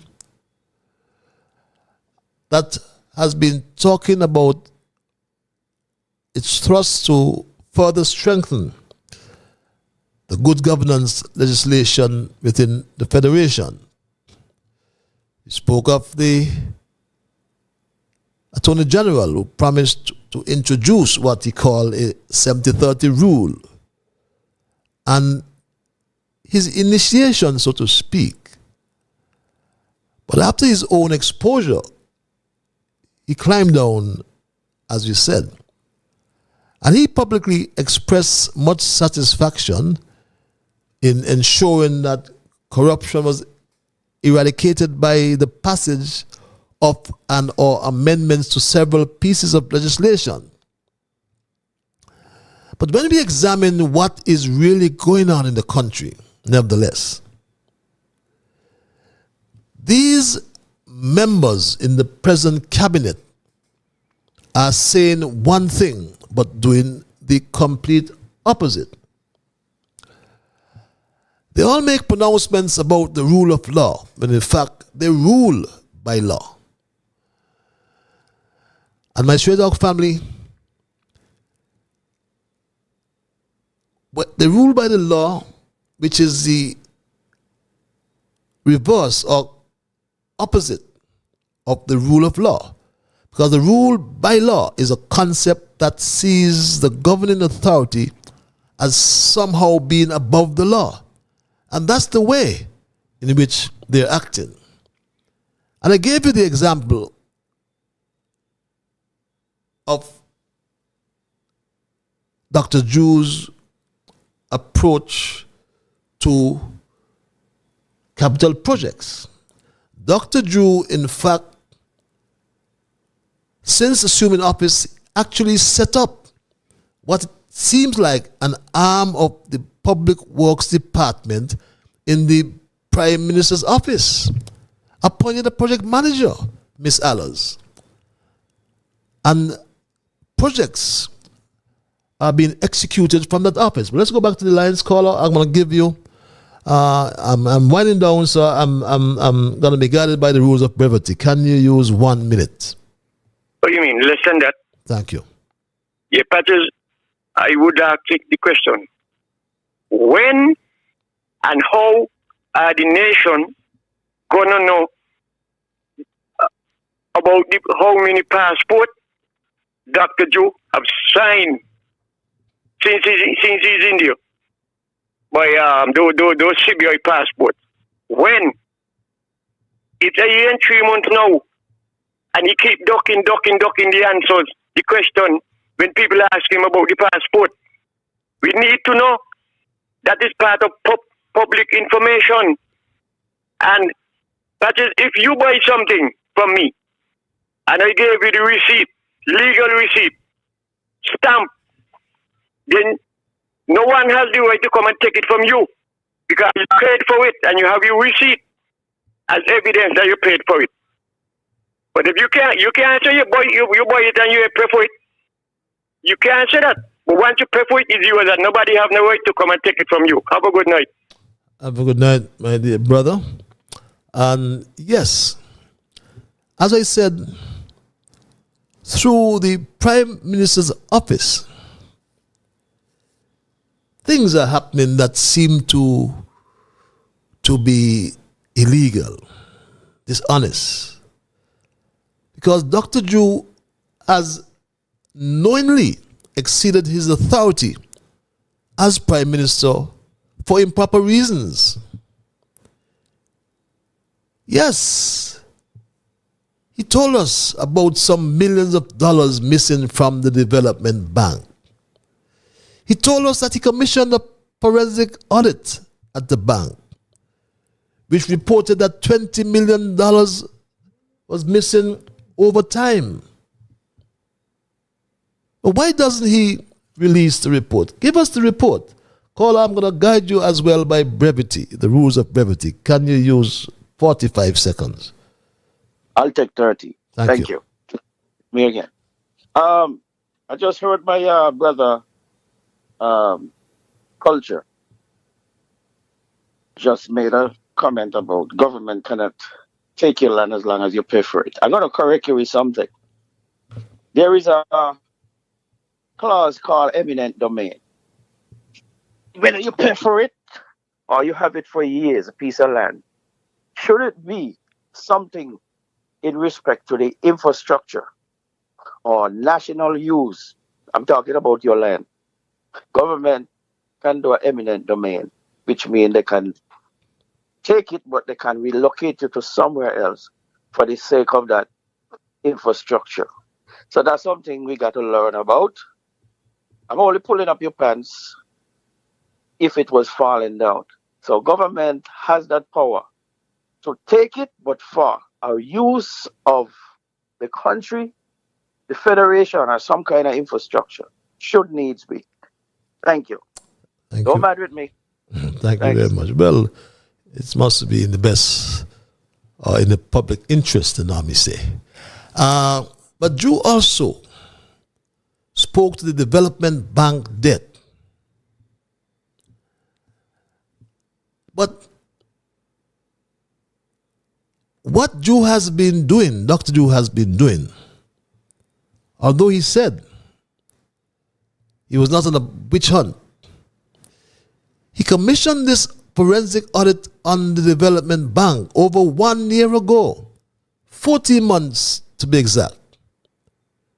He received the forensic audit report in January of this year. He said that. So why Dr. Drew has not released the report? Release the report. The country wants to see the report. And Straight Talk wants to see the report. That is our right. And it is your responsibility to make it public. We must be able to determine for ourselves if it was an insidious attempt at the personal destruction of your political opponents, or if it was a distraction from the recent transactions or transaction that was carried out at the same bank when your friend got $5.8 million transferred from the treasury into the same bank to procure 1,000 water tanks, or some, my friend would say, big buckets. That's what we want to know, my Straight Talk family.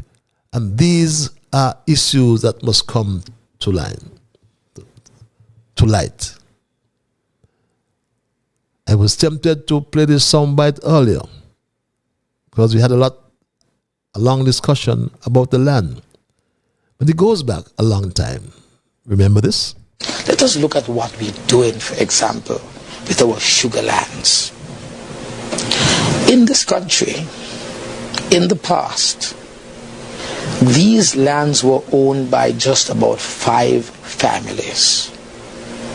St. Kitts and Nevis was one big sugar estate. In fact, we have 68 square miles. We have 68 sugar estates there in this country. My government, proud of its record, in the past, in the 70s, 75 in particular, nationalized the entire sugar industry. And so the lands were taken in the name of the people. Of course, they were paid. The planters who owned it, they were paid. Mr. Bradshaw, our first national hero, the Right Excellent Sir Robert Llewellyn Bradshaw, he did that act. It is now my time to distribute those lands. Well, in fact, what Douglas did was not distribute the lands, but swap most of our lands for debt. And Timothy Harris paid some of that debt and got back, I think it was 700 of the 1,200 acres that Douglas swapped for debt. And right now, Drew has introduced a Mugabe style. And not really Mugabe in the sense of taking it back from his colonizers in Zimbabwe. Drew is taking lands from perceived opponents to give to his supporters. And I support Harris when he said this. Government is continuous. The administration may change. So you can't come in and I get a piece of land from a government and you telling me I can't get the land anymore? Which attorney general would advise the government that? You have an offer you have accepted. They said to you, go to the chief surveyor who is responsible in the operation of the land management system to check the development, identify what lots are available, and give to your surveyor a plan reflecting where he should go and survey. So when you hear this honest government said to people after 14 months of wasting people time, they came in and they stopped ordinary people with 4,000, 5,000 square feet, just abruptly stop it for no reason, because they want to take your land and give one of their supporters. And that is wrong. But as we wind down tonight's programming, my Straight Talk family, Dr. Drew has established what seems like an arm of the Public Works Department in the Prime Minister's office. He has executed thus far major projects, major in the context of the cost. The Robert Llewellyn Bradshaw Museum, $8 million. Procurement of tanks or water buckets, $5.8 million. That's $13.8 million, $40 million from his office. In the case of the water tanks or the buckets, it may have seemed like a smooth transaction because the money was taken from the treasury, transferred into the same development bank. He said $20 million, in which he said $20 million was missing. It was then disbursed in the form of a loan of $5.8 million to Cashley Allers. The rule by law was introduced by the PM. The PM ruled by law as he totally ignored the procurement process, which is clearly outlined in the legislation, the Procurement and Administration Act, I think it's called. He did the same thing with the Robert Llewellyn Bradshaw Museum, as again he ruled by law and ignored the process. There was no procurement according to the law, and even worse, no approval was sought from the Development Control and Planning Board, my Straight Talk family. But you remember said that $20 million was missing based on the forensic audit report.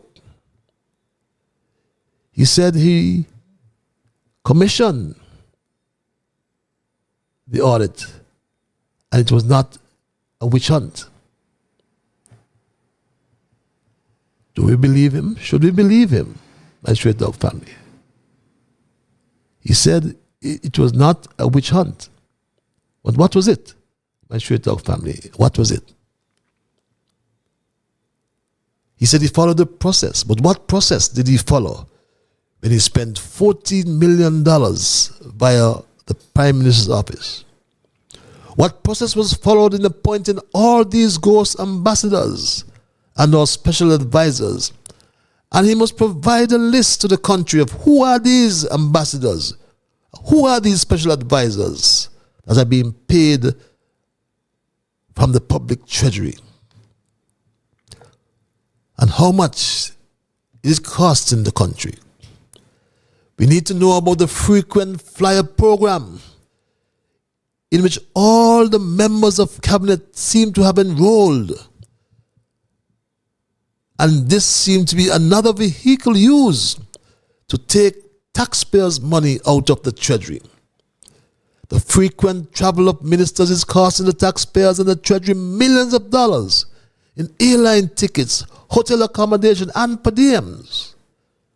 The cost of per diem, we understand, for each minister is US $400 per day. There are times when 4 to 5 ministers are off the island on overseas travel. They are all over the Caribbean, all over North America, all over Europe.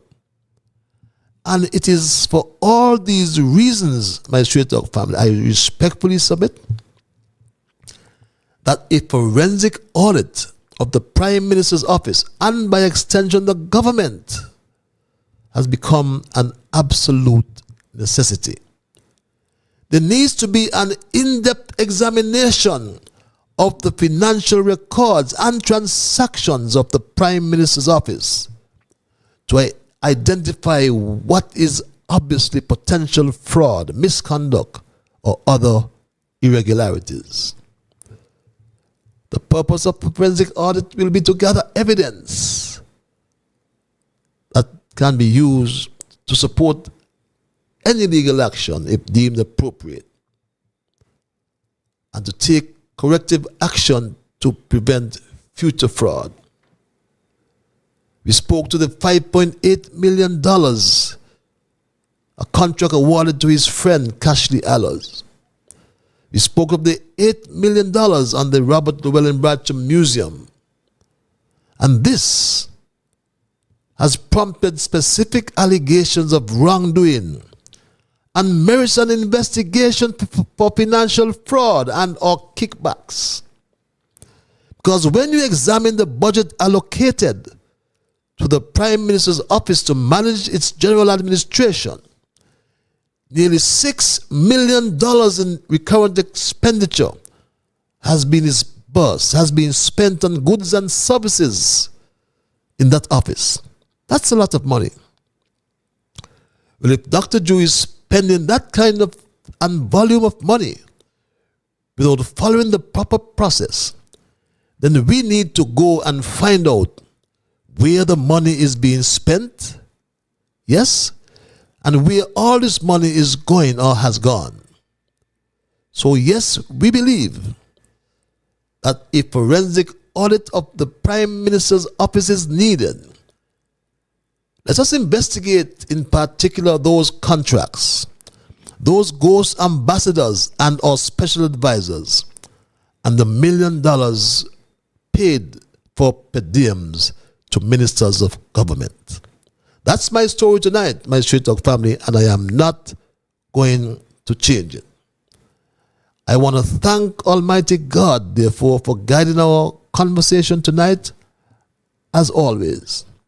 I want to thank you, the many listeners on my social media pages, YouTube and Facebook. I want to thank the callers. I want to thank the emailers, and just to let you know that you are the ones who make Straight Talk. And for that reason, I say a big, big thank you. I am Ian Patchlibert, and God's Spear. We will connect on Thursday for another edition of Straight Talk. Until then, be good to yourselves and to all whom you meet. And remember that whatever your mind conceive, that you will achieve. But all you got to do is to believe. So when you wake up in the morning, thank God for the morning light and thank Him for taking you through the night. And my Straight Talk family, be safe, be kind, and keep moving on. Bye-bye until we connect on Thursday.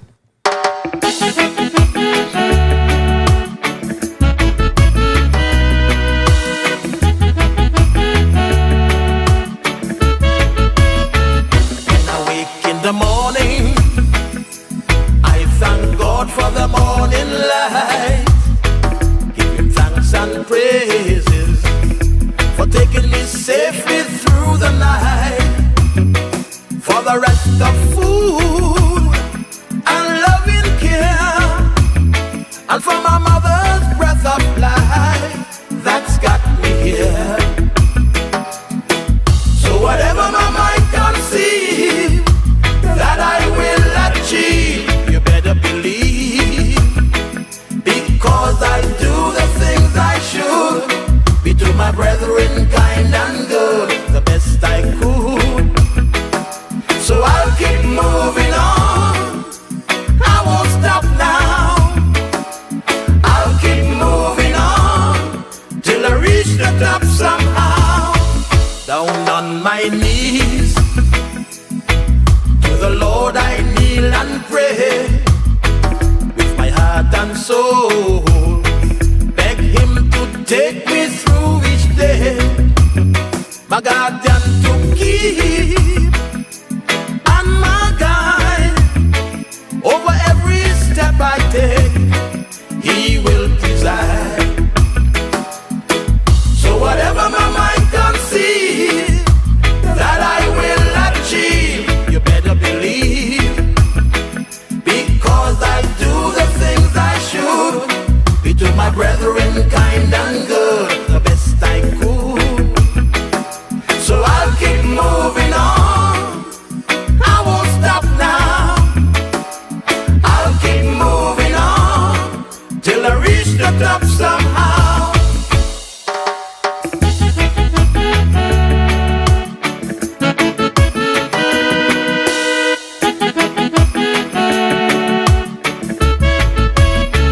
Now I'm on my way with strength and courage from above.